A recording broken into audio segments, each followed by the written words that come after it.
We are Gathering of the Geeks, a podcast and a YouTube show built around the things we as geeks all love. Hashtag we gather on Sundays.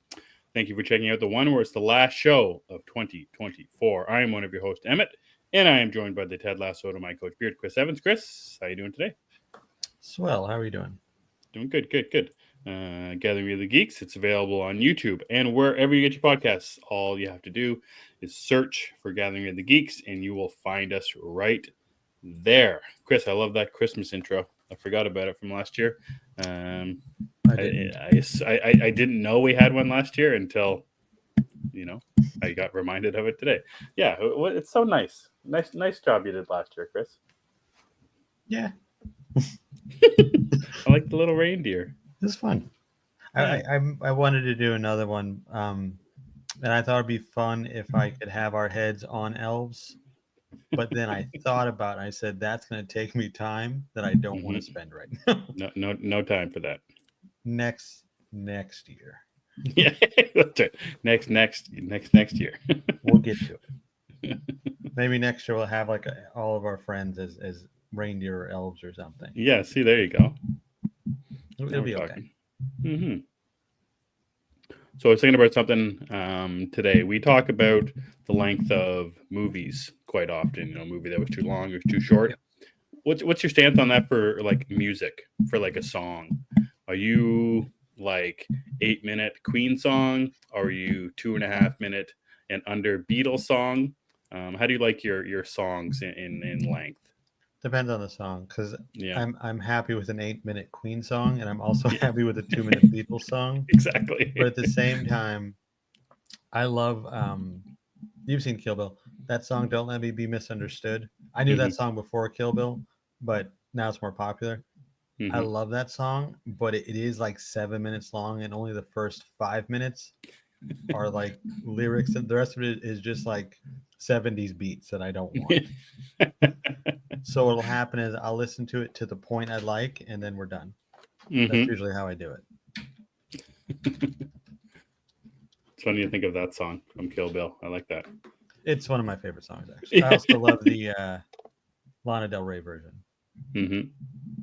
I like both. They're all good.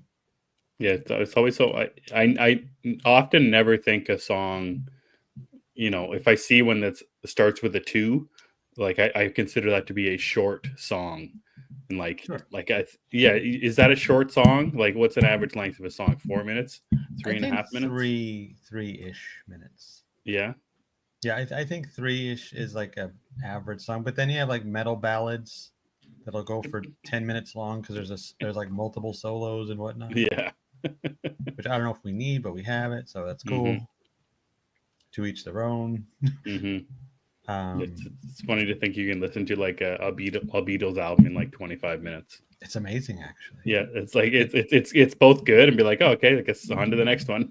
And you hate him, but Bryan Adams also has really long songs. Like, Please Forgive Me, I want to say is 5 minutes long. Yeah, and I think Everything I Do It For You is also about the same. They just feel that long. Just feel that long. I know they are actually that long. To you, they probably feel longer, but they are that long. That's right. much longer. Yeah, understandable though. You're just not a fan. I get it. Yeah. I like Bryan Adams, so it doesn't bother me. That's okay. But you know what kind of blows my mind when there are like 10-minute songs, but they're always like, it's not the same thing repeated over and over. Like Bohemian Rhapsody, for example, is not the same thing. It's like a journey through music that you're on with them. Right. And whereas some of these other things, they're just consistently different or even the same, and people love them, which is cool. Do you know of any bands like now that have long songs? Like the only thing I can think about is like older bands, like Led Zeppelin, like Stairway to Heaven. I think Stairway to Heaven, like a 7-minute song. Like I don't know if that's in nowadays. I don't think people have the attention span. Like the new Billie Eilish album has a lot of longer songs. A lot of them are 5 minutes long. And the thing about hers are, in most of them, they have like a break, and then it becomes a different song. Oh yeah.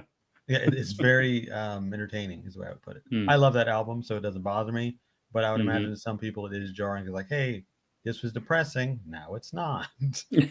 it comes out of nowhere usually. So Yeah, just looking at an album of Billie Eilish's from 2019, When We All Fall Asleep, Where Do We Go? It's 42 minutes long. the whole album. The whole album, yeah. Yeah, ghost songs can run pretty long, and I don't complain about those actually. Mm-hmm. But I was thinking ghosts, they do run a little bit longer. Some of the, I think the more popular ones do. We need to get you to become a Ghost fan also. Well, I was talking about a little while ago. The Mariana Cross has been on my Yes. son's playlist for a while, so that's pretty much it. Have you embraced them yet? No, that's pretty much it. And that one got booted off the playlist anyways. He listened to it for about 2 weeks straight, and then got something else. Time to listen to Nocturnal Me. Yeah. It's a good one. I'll see if that flies. I don't know. It might not. Yeah. I was actually listening to Ghost the other day. I was thinking, Emmet might like this one because it's more tame. Well, what's like is where do you rank Mariana Cross? What level of Ghost is that? That's pretty high on the Ghost. Oh, really? Yeah. Oh, okay. They don't like. I think people think they sound like Cradle of Filth when you look at them, or like Typo Negative, but that's not what they sound like. Like No, I've shared this tweet before. They're compared to like a gothic Pet Shop Boys. That's what they are. Not sure if that's a selling point or not, but for me, that is the best selling point. Like if they want to do a cover of Rent, the song from Saltburn, I am in. Rent by Ghost would kill. Were you saying that they had it all cover album? Was that a thing that we talked about a little while ago? I don't think they do. They have some covers like Jesus, He Knows Me, which I think their version is much better than the Phil Collins Genesis version. But I might be biased.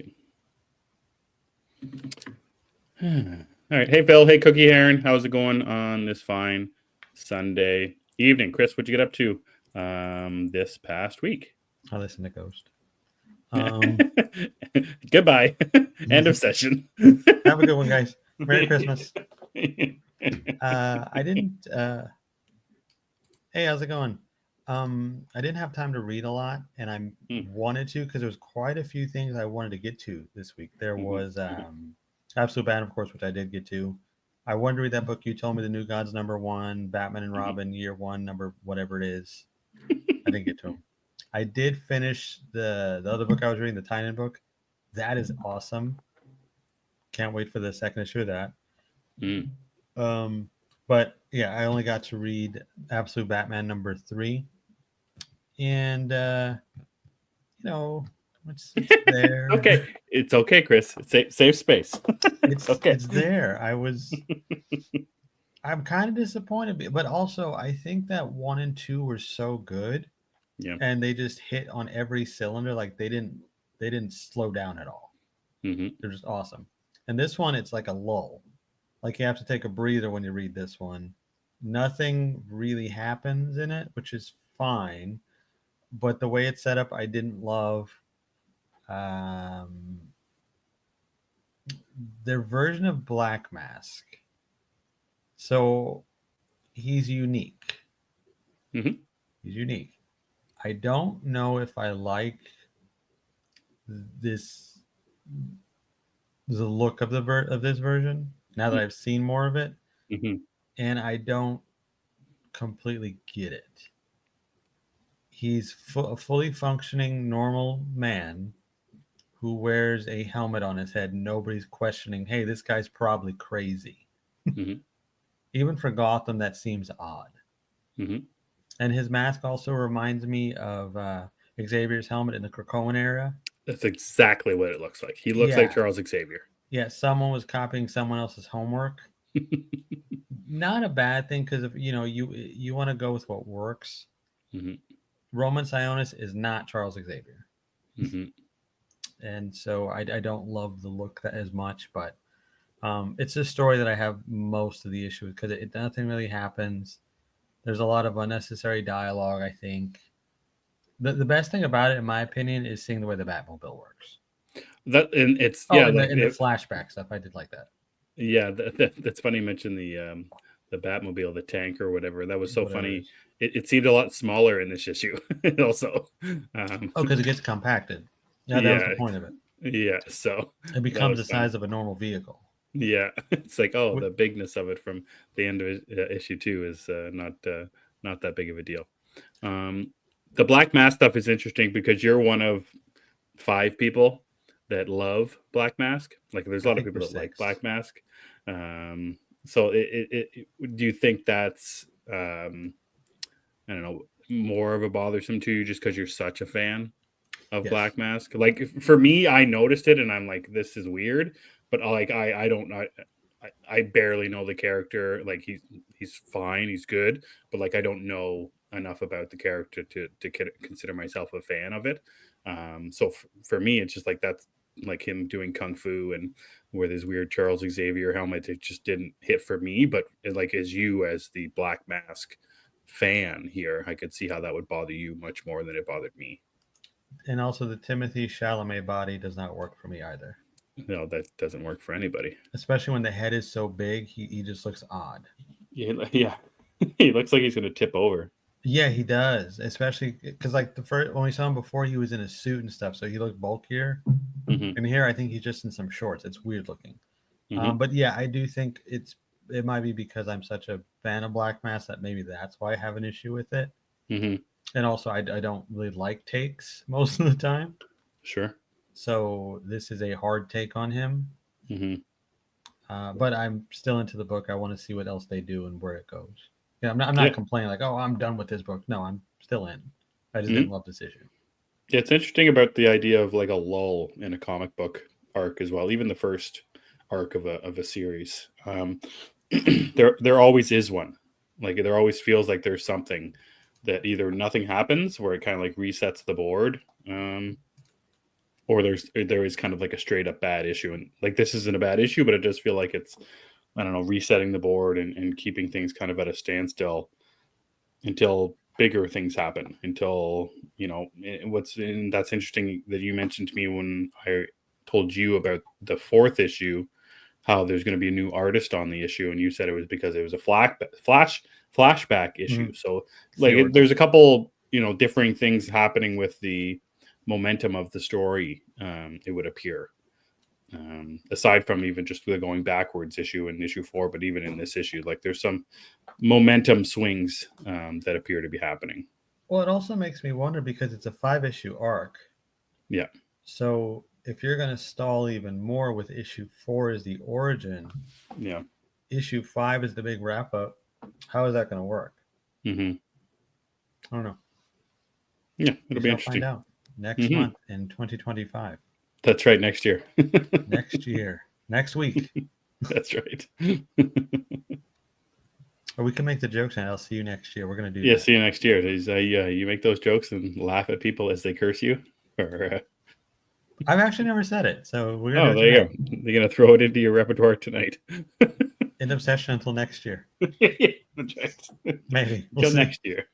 Till next year. But that was all I read. I just read Absolute Batman and I finished that other book. I get to the other stuff whenever I can. It's busy times. Very busy times. Totally understandable. For me, I read more than I watched this week. So I read the 5th issue of Teenage Mutant Ninja Turtles, which is the issue where you find out what's been happening in New York. And on the cover, it's got Casey Jones. So you would assume that there would be either a lot of Casey Jones or some good Casey Jones moments. And there's definitely not a lot of Casey Jones in this fifth issue, and there's also not a lot of turtles in this 5th issue. Oh. So you take those two things out of the 5th issue and you get kind of, like I was talking about, a lull issue, which is the 5th issue of this one. It's a good story setting issue, which I think is going to start the next arc, which I think is the next issue. I think 1 through 5 is the first arc, and then 6 will be the start of the second arc. And from what I can see from the preview pages and covers, it's where we get the Turtles team doing their thing. So that's really good. So yeah, the 5th issue is just okay, but without the Turtles and without actually a lot of Casey Jones, just kind of a middle of the road book, considering the first 4 are so goddamn good. So that's that. That's weird that it would be the end of the first arc, though, and then the book, essentially the issue we've all been waiting for, Yeah. doesn't do what we've all been waiting for. Mm-hmm. And it just throws Casey Jones Pretty in there, sure. which Double check. I'm kind of curious about this, and maybe I'm the weird one. Who loves Casey Jones this much?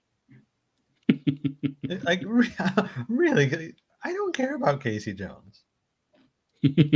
I thought he was fun I in the thought you were all animated. about the Stephen Amell one. No, I can't stand him either. But I mean, well, not that I can't. I just don't love Casey Jones. I get it. He's a fun ally. He wears a hockey mask, and he's not Jason Voorhees. Indeed. Cool.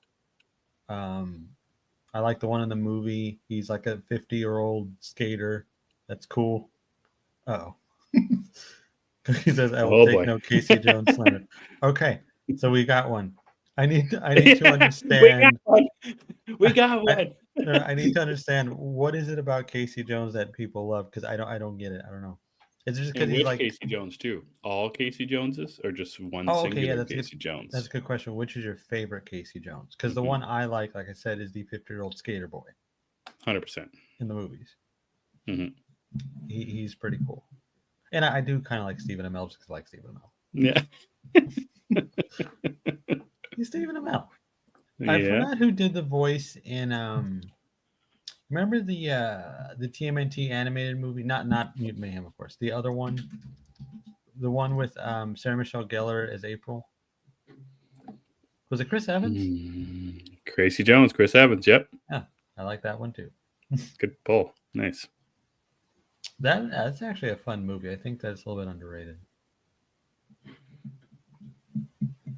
It's missing all like the turtle tropes, so I get it. It's not like, oh, we got to see that one. Okay, yeah. Okay, we're all in agreement then. The movie, yeah, one Elias is Koteas for sure. Yeah, yeah. 100%. Okay, if that's what we're talking, yes, I get that one. But the animated ones, I don't get.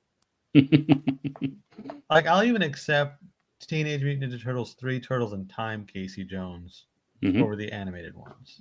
And that guy was weird, the Turtles in Time one. Because I think there was two of them.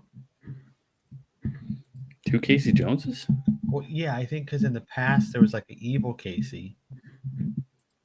Then I get you. Yeah, I think he was evil in the past, but he wasn't Casey. Of course, he was whatever he was there. I don't know. I don't know. They went back in time. They wore samurai suits. Yeah, that was a lot. That was wild times, man. Who's keeping score here? I don't know. Apparently, Cookie is keeping score of all Casey Joneses. Well, I'm glad because we can. That one I agree with, so I'm cool with that. Yeah, that's right. He is awesome. I wish that guy did more stuff. Elias Koteas? Yeah, he's great. I don't think he's in a lot of stuff. Yeah, he's great in Zodiac, which I know. He's good in a movie called Crash. You ever seen that one with David Spader? No. I always mistake that for the newer Crash movie, which I don't like. Yeah, definitely not that. No, the Crash is about people who get off with car accidents. Okay, probably not my cup of tea. No, it's your cup of tea. I'll just watch Ninja Turtles again. I'll watch him eat an apple and argue with April. That's a good time. Oh, and then fall in the porch swing. Yeah, nothing better, man. That's a good scene. I like it. Yeah, that's also a good winner. Watch The Thin Red Line, best performance. He's in that? Mm-hmm. Crash, what a classic. Watch it, Chris. Trust me. Crash. Like I said, I always confuse it for the other one, so maybe I'll add it to my list. No, David Cronenberg directed. You like those Cronenberg freak movies? Sold. All right, come on. I'm good now. I'll watch it. I'm in for that stuff. Yes. Yeah. yeah. Elias and James Spader. Yeah. I like James Spader too. Mm-hmm. Anyway. All right. I also read Batman and Robin Year 1, number 3. Yeah, and it was funny that I think after the first issue, you mentioned how you wanted this to be what Brave and the Bold is, but with Damian. So in this issue, more of that gets played out. And what I love so much about the Bruce Wayne and Damian connection, even though this is Dick Grayson, is that Bruce doesn't know how to be a dad. He knows how to be the crime fighter. He knows how to have a Robin, but he doesn't know how to have a little boy in his mansion that he actually has to be a father figure for. Mm-hmm. So a lot of issue number 3, or at least a little bit of issue number 3 that really stood out for me is that the idea, and Alfred's yelling at Bruce, and Alfred doesn't know what to do. And it's not Alfred's job to look after a little kid anymore. So I really dug that part of issue number 3. For the Bruce Wayne and Dick Grayson part of things, and then the Batman and Robin stuff is also very good. It's funny watching, and even I think this is a lot in the second issue as well. Dick do like these, the high flying, dangerous things, and then this like the pride and the I don't know, almost a little bit of humor that Batman finds in these things when he's scared for Robin that something bad could happen to him, but then when he gets out of it, like at the end of issue number 2 with the fire, I can't remember if you read it or not. Anyways, the fire was burning down, and he gets out. And he's the hero of the day, and there's kind of this little smirk on Batman's face that Robin got out of it, and Robin's joking and being the all fun goofy kid. And then in issue number 3, when they get into more serious business, and Robin is kind of at fault, and because of Robin, something bad happens to Batman, and you can see just more of the relationship between the two of them really starting to build as we go on in these 3 issues. And that's really, I think it's what I'm liking most about this. And again, when you mentioned the Batman Brave and the Bold, like that's the key, is Batman and his relationship with Robin, but then there's the Bruce Wayne relationship that he has with, in the case of the movie, with Damian, but then just with Dick Grayson as a little boy. I just love that aspect of Bruce Wayne, that he doesn't know how to be a dad, because obviously he never had a dad. He just had Alfred, and Alfred really kind of did the best that he could. So that's a really interesting and cool aspect of Batman Year One number 3 that's really starting to come through. That gets me excited for what's going to keep happening in the rest of the issues. Yeah, that's the book I really wanted to get to, but I just didn't get around to it. Also, I knew that was going to be wordy, whereas I figured Absolute Batman wouldn't have been, and I was wrong. Now I'm in the Matrix. That or an 80s dance video. Oh, I like that idea. Like Take On Me. Mm-hmm. That would be funny. That's a good one. No, I think it just stuck like this. Yeah, there you go. You're gone and back again. Yeah, Batman and Robin Year One number 3. It's a really annoying name to say, but it's fun to read. It's not as annoying as The Last Halloween +2. The important thing about that is the idea of stop reading it, and then I've stopped reading it.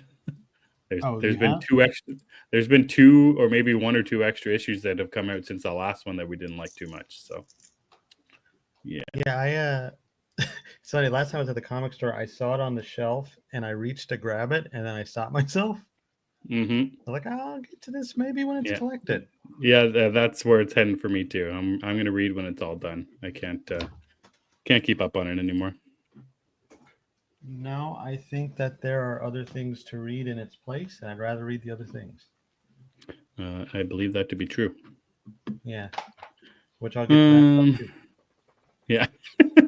There was one more thing that I read. New Gods, The New Gods number 1, from Rom V and Jorge Fornes with some art, and Evan Cagley with some art as well. I like Caggle. I don't know barely anything about the New or the Old Gods. My information has come from Mr. Miracle by Tom King and Mitch Gerrits. That's pretty much it. That's my knowledge of the New Gods is from Mr. Miracle and Scott Free. So that's it. So I'm really only reading the New Gods because of Rom V. But I'm very glad that I did read issue number 1, and it's got a lot of Layla Starr in it. Another story from Rom V, and the idea about someone being born that ends up to be somebody else or something else. And that's the whole idea with Many Deaths of Layla Starr, is that a little boy is about to be born who is going to invent immortality. So there's no use for death anymore. There's no use for death anymore. So there goes death. So in the New Gods, there is a new god about to be born that's quite important, and the old gods don't want that, and they want this new god to go bye-bye. So we see Orion, we see Mr. Miracle, we see the High Father, we see bits of Darkseid. The art is very good. Jorge Fornes does like the first 4 pages, which is kind of an interesting idea, and then after that he takes over, or gets taken over by Evan Cagle or Evan Cagley for the rest of it. So I love this first issue. I think it's really, really interesting. And again, I know nothing about really the old and new gods, so just getting more into that world is something that I'm very interested in. I do recommend it for anyone. Chris, I very much recommend it to you. I think you'll really dig it. We both loved Layla Starr, and you can see that there are seeds of that in this, and you don't have to. You don't have to know who any of these old or new gods are. I think even if I hadn't read Mr. Miracle, I still think it would be pretty essential reading, and you wouldn't have to do too much homework. So highly recommend the New Gods #1. And like, I don't know if there's like in the last 10 years, aside from Mr. Miracle, I don't know if there's been a new or old god story. Comic book, like maybe in like a couple of the Justice League stories, Yeah, I maybe in want to Jeff say Johns' we've Justice League. seen them. Yeah, we've seen them around, but not. I don't think there's been like a dedicated story to them, which is interesting to me. So yeah, highly recommend New Gods #1. They were making the movie about it. They got canceled, of course, but I wonder if this is anything like the movie would have been. That would be interesting. Maybe. Yeah, so highly recommend New Gods #1. Good jumping on point, and another all-in DC or DC all-in book that's very good. I think they're all called that now, aren't they? Yeah, everything's all in. Yep. Yeah, you're all in on everything. Yeah. You're all in on everything DC. Yeah. Speaking of, well, actually, what else did you read? That's it. That's my last one. Did you see that ridiculous Harley Quinn fart book? No. Okay, it has something to do with an April Fool's It's a special, comic? I guess. It's a comic. And it's something about her fighting a fart. Did it come out this week? No, it comes out next couple months. Oh, I did not see that. Yeah, hold on, I'll find it real quick. Harley Quinn fighting a fart. Also, nobody, in case anybody's interested, I don't watch football, but I have a fantasy football team, and I'm currently winning in the semifinals. Pretty excited. That boy. Yeah, I have no idea what I'm doing, so I just pick players based on the numbers, and somehow I'm winning. It's amazing. You can do it. Yes. It's the last. My team is called the Lasso Way. That's good. I'm just searching for Harley Quinn fart on Twitter. I don't know what I'm going to find. That could be. Oh yeah, careful now. Nope, I found it. I could go. It's called Harley Quinn Fartacular, silent but deadly #1. It is real, and it's actually written by Joanne Starr. Not familiar with her, but DC to celebrate April Fools with Harley Quinn Fartacular, silent but deadly one shot. All right then. The headline is "Calling All Sickos. This one is for you." Do we need to feed that? I mean, can we? Does this have something to do with like the TV show? Is that a big thing in the show that she's? I don't know. I haven't watched it in a while. Fart obsessed. I haven't seen it. I don't know. I don't think I've watched it since the Valentine's Day special about a few years ago, and that was enough for me. Fartacular.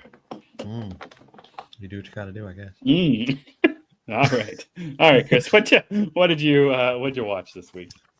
I watched an episode of Batman animated series Christmas with the Joker. I was feeling festive. Beautiful. Yeah, it was a good episode. I usually watch it every year or so. But we were talking about it on DC Unlimited, and I wanted to revisit it. It's fun. You can't go wrong with it. Nope. And Classic. it's one Yeah, it's one of those episodes. I would love to see them make a film out of it, even if it's animated, because I think you Hmm. could stretch that into a 90-minute or 2 hour story. Batman Hmm. just hunting down the Joker on Christmas. I think it's a cool idea. Yeah. On to the films, because I didn't watch any shows. I don't think I did. I started to watch the Mega Man episode of Secret Level, Hmm. and then I got a phone call, and I just never put it back on. So I should probably do that. It's only 9 minutes long. Yeah. Um, but I watched. We're rewatching the Harry Potter movies right now. For some Hmm. reason, I thought the Christmas scenes were longer in these movies.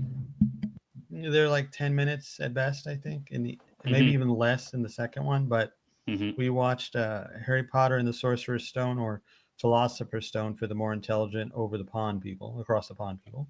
Oh, tough guy. Well, they said that's why they call it Sorcerer's Stone here in North America, because they didn't think we could handle calling it Philosopher's Stone.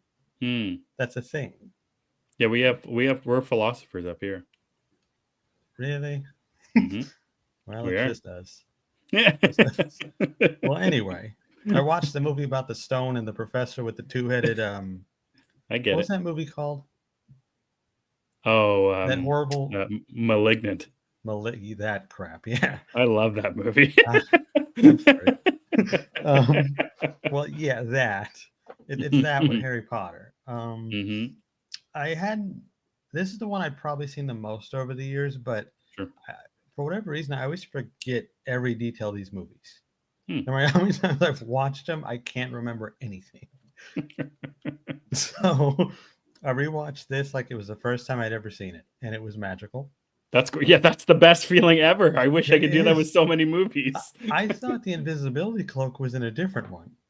I Oh. thought that was later down the road, and I thought there was more Snape in this one too, but there's Mm. not. Hmm. I did remember the Quirrell switch though. That I did remember, of course. Yes. I forgot the Centaur. Centaur. Hmm. I also forgot how horrible this movie looks. Like people Like the keep saying, CGI, you mean, like the troll yeah, and like everything? Yeah, CGI looks terrible. Even the Hogwarts, you could tell is not there. yeah, And it's funny to me because after I watched it, I was thinking about all these people like, why remake the original? It's so good, it's perfect. I'm like, have you seen it? yeah. Like, imagine that in 4K. What the hell does it look like? Hmm. I'm not saying it's like terrible for its time or anything. It was Right. groundbreaking at the time. Hmm. But you watch it now, it just hasn't aged well. Hmm. The movie itself, though, is still great. The kids are still amazing. The whole cast. Although I kind of think I prefer the second Dumbledore over the first one. I do too, and I think that's a controversial opinion. I think people love Richard Harris over Michael Gambon. I only recently discovered Richard Harris is the original singer of MacArthur Park. I never knew that. And so now when I see him, I think MacArthur Park, and then my mind goes to Beetlejuice. Beetlejuice fan. Don't say it 3 times. But yeah, I watched the Stone one. That was good. Hmm. Down here in America, we call it Sorcerer's Stone. Sorcerer down here in America. um, and then we watched Harry Potter and the Chamber of Secrets. This one, I especially remembered nothing. Mm. All I remember was I thought the snake at the end was cool, Hmm. and the game was fun. I liked the game because you fought the Hmm. snake. Hmm. Uh, it's like I was watching, like, well, who is the heir? I forgot it was the girl. I forgot it was Yeah, the Tom Riddle Jenny. thing. I forgot it was Ginny Yeah. Weasley. Forgot all Hmm. that. So that was fun, and That's that one. my Chamber of Secrets is my son's favorite one. It's probably I think Azkaban is my favorite, but I'll let you know once we finish them. Hmm. But I do love Chamber of Secrets quite a bit. It is one of Yeah, my favorites of them either way. Um, it's also really long. It's like 240. those early ones are so long. Yeah, Christopher Columbus packed a lot in these movies, but I think they're also the most book accurate. Yeah, Mm. I think. I can't remember that. Yeah. Also, I hate Dobby. Oh I boy. don't think we've ever crossed this bridge. Oh boy. I can't stand him. I think he's ugly and hard to look at. Me and my wife cry every time in Deathly Hallows Part 2. I'm not saying his death isn't sad. I just don't like the guy. Oh, boy. I don't like him. Double down on your controversial Harry Potter opinions here. Holy cow. Oh, I guess Starting a fight here. Let's round that out. Lucius is the MVP. I was wondering. You tweeted that out the other day. I'm like, what the hell's he doing? Watching Harry Potter? Yeah. Lucius is, I forgot, he's actually one of my favorite characters of the series. I think something about blonde evil men is just cool to me. That's right. Yeah, you just picture him as Lestat, and like, wait a second. At the time, because I didn't have a Lestat on screen, it's like, hey, he looks like him. That works. That Jason Isaacs could be a Lestat in a second. I wonder if he sings. I'll guarantee he does. Oh, he does for sure. And I might be a monster. I don't. Oh, we knew that, Cookie. We've known that for years. I don't like Dobby. Like, it's cool he gets set free at the end because I don't have to see him for another 6 movies. Also, he was trying to kill Harry Potter. I don't care what he says. He could have killed Harry. Stop him. Stop him. Yes, stop Dobby. And Lucius is the MVP. I'll say it again. So I enjoyed that rewatching it. I'm looking at my watch list. It goes from a weird trajectory here. So those are the best ones. Then we saw Sonic 3 on Thursday night. Oh, nice. Yeah, that was really fun, actually. I think it's the best of the 3. It's got a lot of action. Like, you are not allowed to breathe in it. It's got a lot of Jim Carrey doing Jim Carrey stuff, which is cool. And then some of it, you could, it's for kids, so it is what it is. But I thought it was a really good time.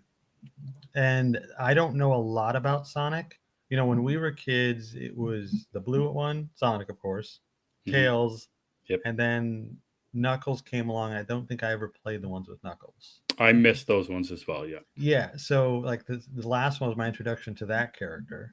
And this one has a whole new hedgehog I've never heard of. Yeah, that's right. Shadow, it's Keanu Reeves, like, oh, I like that.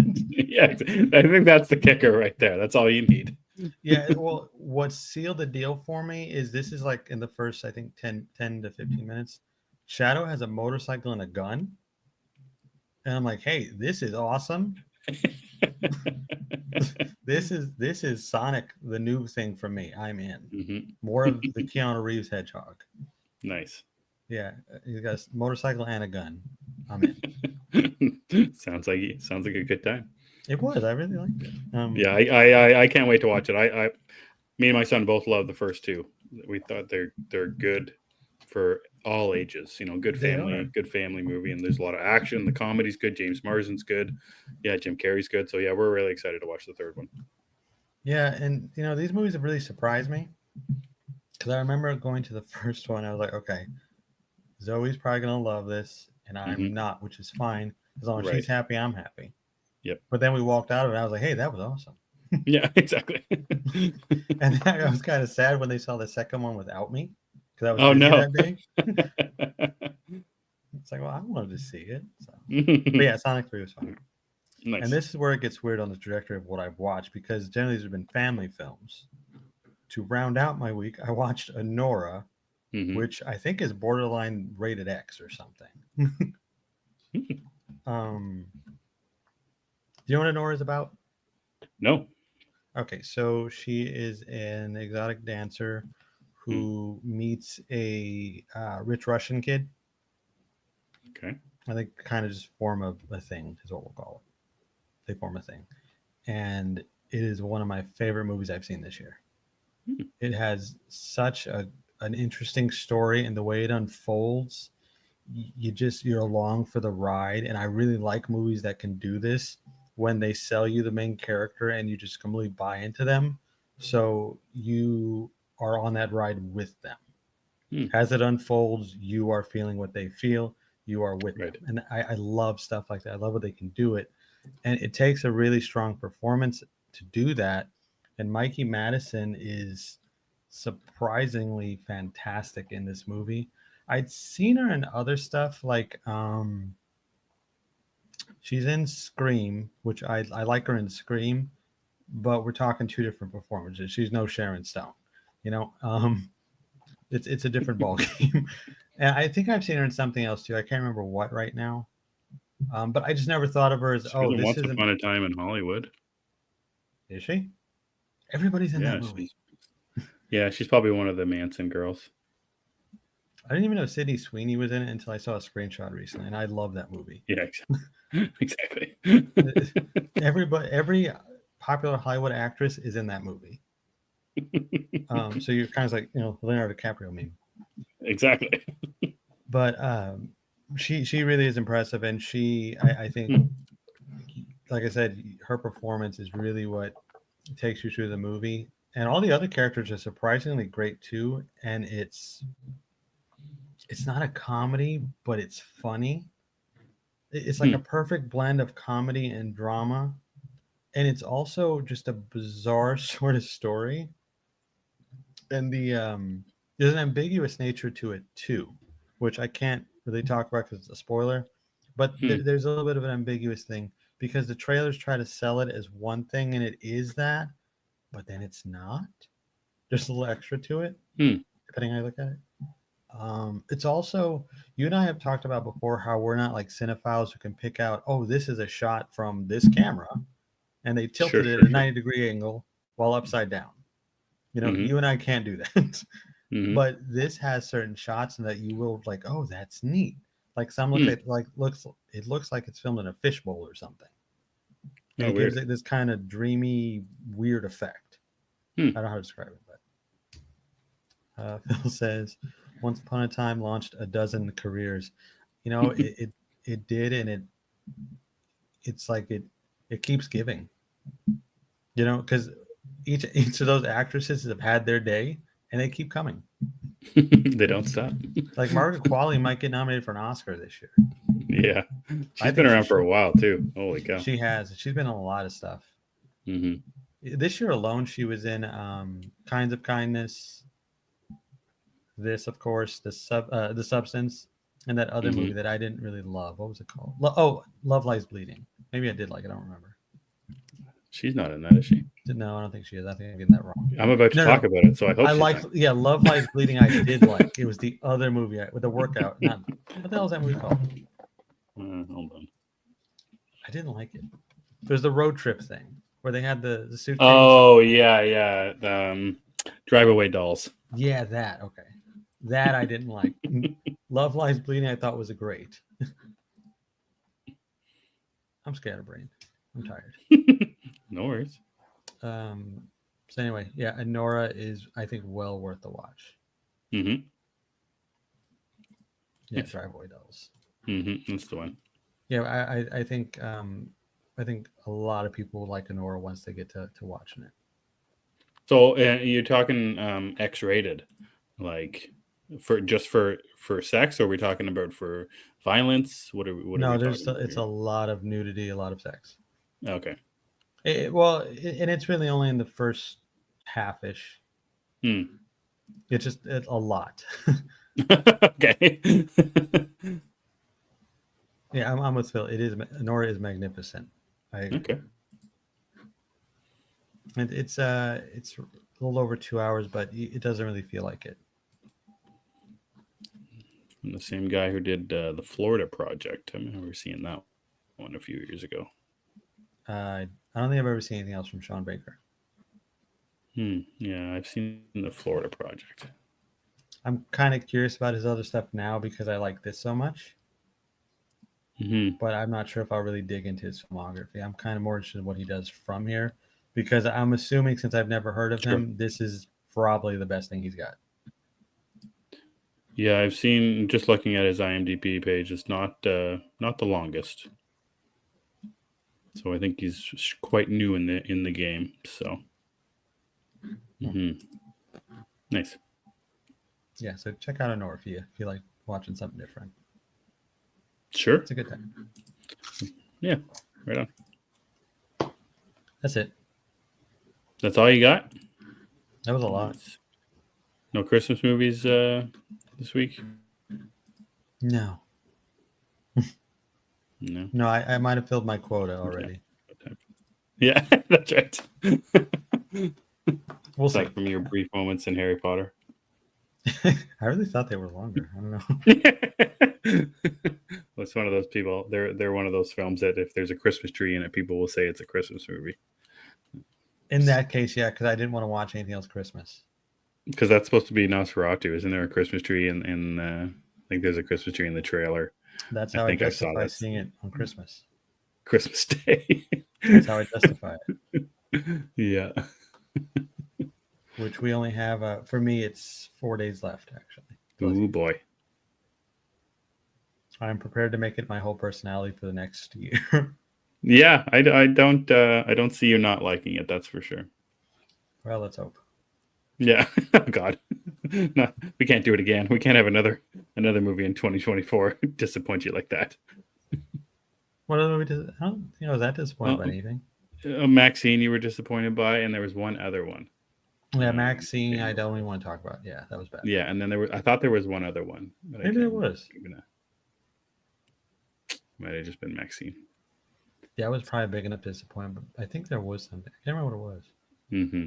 Because mostly, I think I fared pretty well this year. Mm-hmm. I think. It's a long year. A lot of movies.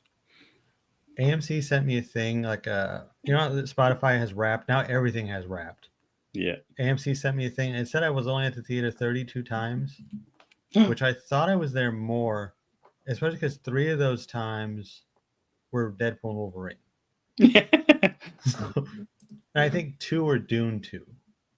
So I don't know. 1226 lives will be changed. Ours will. A lot of people are seeing it before us, but yes, ours will, Phil. Yeah, Zeddy and Nico saw it like 3 weeks ago or something, didn't they?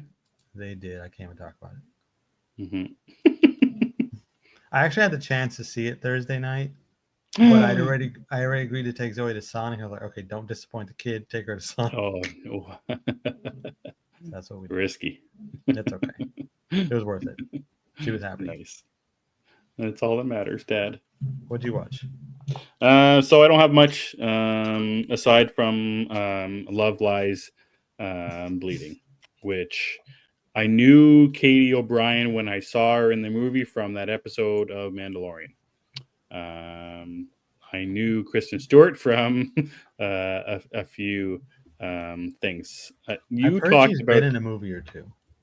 Yeah, big popular ones for sure. You talked about this movie when you saw it, I think. I can't recall. You just said you did like it, but I can't recall if you warned me about it or not warned me, but braced me for it. Braced me for what kind of movie it was. I didn't know that it was A24 when I started watching it. Okay. And it's really not A24 until the last 5 minutes, which is kind of, I guess, what A24 very is. A24. Yeah, it gets very A24. I like using that. But everything before that, aside from Dave Franco, that guy plays, he plays the greaseball pretty good. I want to see even more villain roles. Yeah, I was going to say, like, he's very easy to not like in this movie, which is the point, of course. Yeah. And then obviously you've got Ed Harris, who I also didn't know was in the movie. I can't recall if you told me about that. But seeing Ed Harris as his character in this movie is a wild thing when you think about Ed Harris, Apollo 13, and he's usually a clean cut kind of guy. He's anything but. Again, another good villain, I think, is also an interesting thing for Ed Harris here.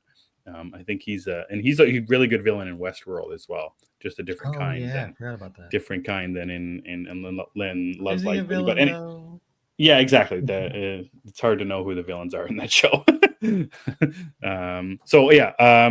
I love the way Love Lies Bleeding looks. I really like the style of it. This early or this, I don't know if it's early or late 80s kind of aesthetic that it has. I love the music in it. Music is great. Katie O'Brien is incredible. Kristen Stewart's incredible. The A24-ness of it was a bit too A24 for me. I think it was just a bit too much with the 600-foot tall woman. It was just a bit too much. Aside from that, I love the humor of everything past that when they're driving and like there's the credits are rolling and Kristen's driving the body into the desert and Katie O'Brien's just sitting in the truck still. I like some of the humorous moments in it. I like I guess you call it like the editing style of like the constant workouts and the steroids and the sexual encounters and all of that stuff. I love all of the production and the editing of the movie. I think it moved really well. Yeah, the story I think was very interesting, pretty simple, very bloody, especially Very for bloody. old Dave Franco there when he meets his end. I thought that was a good one, but also very like visceral is one of the words I thought of just thinking about Katie O'Brien. Um, even when she's going to do her bodybuilding show and it doesn't work out so well for her there. It gets very serious and in different kind of serious than I've kind of accustomed to with even just like the female body of it, like especially her when she's at the bodybuilding show, and what happens to her, just the kind of very visceral, very hard edged, very I don't know. Aside from the A24ness, I was just the realness of the drug use and everything like that and everything. So I really like this movie. It's probably not going to be one where you pop in. No. Hey, like I need something to watch. Let's pop in Love Lies Bleeding. So I'm not sure if it'll like I don't know if I'll ever rewatch the movie, but as a first time watch and getting a real introduction to Katie O'Brien. Her in Mandalorian isn't Who is she really in anything. Mandalorian? She was one of the just an officer for the Empire. It's in that one episode where they kind of I forget where I think it's like Cloud City where they go to and you see her later on. I can't remember what season that is. 1, 2. I can't recall, but she I just feel like plays I an haven't seen officer. it. Yeah, she just plays an officer. Maybe that's in the second season. You missed the second season? No, I it's forget which one you third missed. season.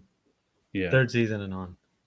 Anyway, I can't remember. So, aside from Star Wars and Love Lies Bleeding, that's the only time I've seen Katie O'Brien, and I want to see more of her. I think she's incredible at what she does, both physically and emotionally and everything like that. And I haven't seen a lot of Kristen Stewart either, aside from like the major stuff.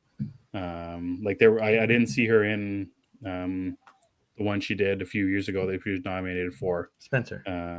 Spencer. I didn't see that. In this one, it's funny seeing somebody even like you can think about like with Pattinson as well. Seeing them in Twilight, and then everything that they've done after that is like they were barely in Twilight. Like Twilight doesn't exist because everything they've done after that is so different and so real and so much better. We're also so far removed from that. So far removed from it. Like it was so long ago. I haven't seen a lot of Kristen Stewart. So seeing her like this, I really like. I like really.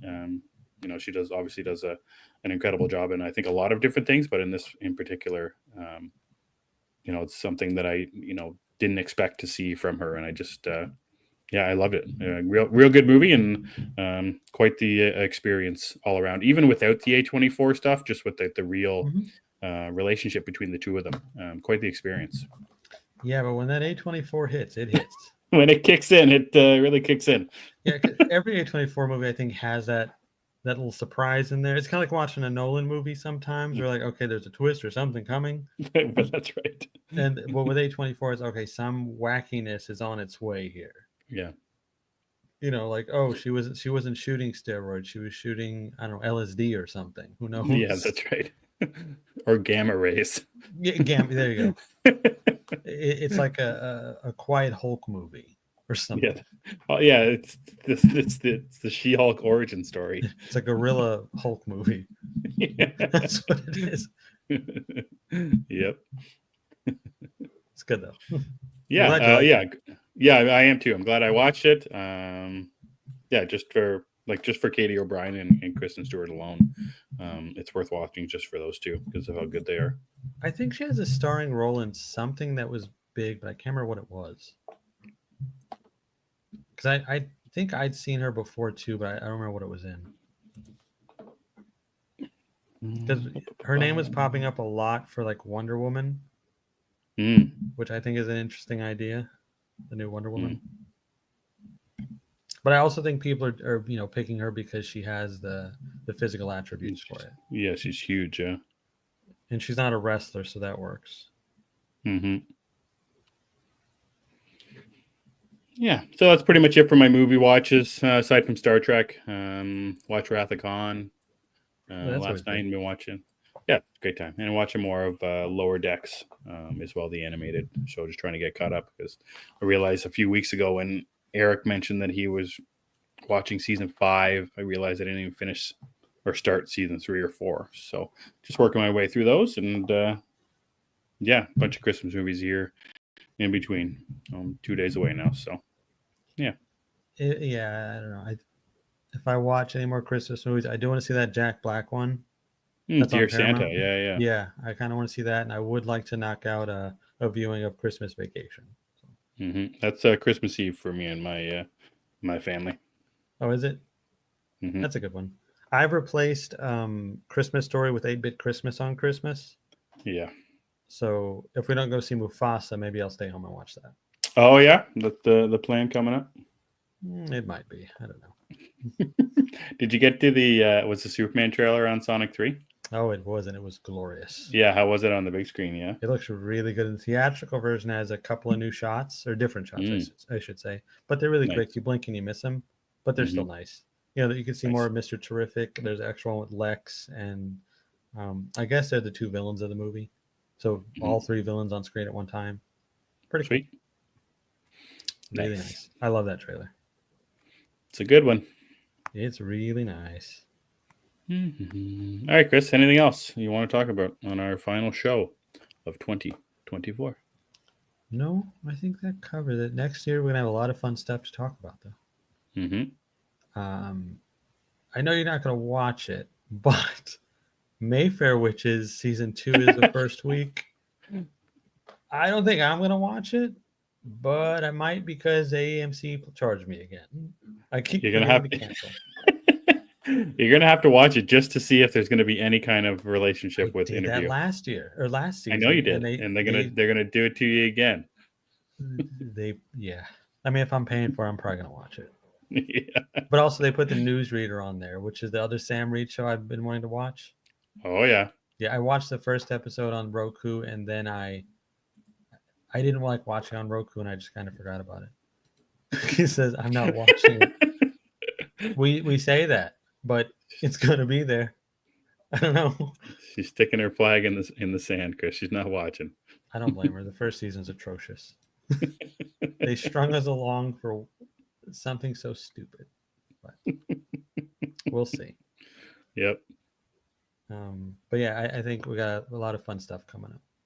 It's going to be a hell of a year for 2025. That's for sure. There is going to be a lot of fun stuff to watch, and we'll be here, hopefully talking about everything we enjoyed. Yes, all the stuffs. All of the stuffs. All right, one final sign off for this year, then, Chris. Where can people find where you're talking about all your stuffs? You guys can follow me on Twitter at thatchris70. I think the blue sky is that Chris Evans because I think I got it before someone else grabbed it, so that's cool, I guess. You could also follow the show I do with my buddies Phil Walsh and Andy Crusoe over at DC Unlimited Pod. We talk all things DC. It's a good time. And I would love it if you guys would follow this show at G of the Geeks on Twitter. And there's about the rest of the plugs, so we'll see you next year and he'll take over. See, I worked it in there. You can follow me everywhere at Emmet Davis 7. Gathering of the Geeks is available on YouTube and wherever you get your podcasts. You just have to search for us right there, and you'll find us. Thanks, Cookie and Phil, who are in the comments as they are every Sunday. Zeddy, thanks for popping in, doing a message. Aaron, thanks so much. Screen Sanctum, thanks so much for popping in on our last show. I really appreciate it, guys. I know there's not many of you, but I appreciate the ones that do watch. Every Sunday we are here. Makes it much easier with your guys' comments and your guys' reads and watches. Helps Chris and I get through a full hour of Gathering of the Geeks sometime. So I appreciate you as always. In saying all that, for Chris and I'm Emmet, and we gather on Sundays. End of session.